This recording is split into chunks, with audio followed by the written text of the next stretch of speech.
Ready করেছেন বলবো এই ব্রিজ তো ভাঙা, ব্রিজে আসতে অনেক সমস্যা হয়। ব্রিজ ওই যে দেখেন গাড়ি যাচ্ছে, গাড়িও অনেক সমস্যা হয়, রাস্তা ভাঙা। এখন এই ব্রিজে ছেলেপিলে পড়ারও সম্ভাবনা আছে, অনেক চলাফেরা অনেক সমস্যা হয় এই ভাঙা কাঠের পল্লী ব্রিজে পারাতে।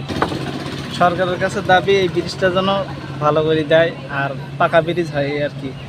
এখান থেকে বাচ্চা কাচ্চা অনেক রিস্ক চলাফেরা, এখান থেকে খাল পড়ে যাওয়ার ভয়, অনেক সমস্যা নিয়ে বসবাস করতে হয়। এখন আপনারা এদিকে একটু খেয়াল রাখবেন। তখন এই ব্রিজটা ভেঙে যেতে পারে, তাই ভয় করে, তাই আসতে পারি না। তাই আমি ওই পথে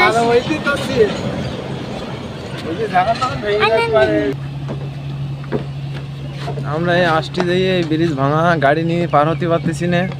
এই ব্রিজটা খুব খারাপ। এখন আমাদের সরকারের কাছে দাবি ব্রিজটা যেন ভালো করে দেয়, এই আমাদের দাবি। গাড়ি নিয়ে আসতে পারতেছি না খারাপ বলে, গাড়ি ওই পারে রেখে আমরা এপারে যাচ্ছে হচ্ছে। সরকারের কাছে দাবি যেন রাস্তা এটা করি।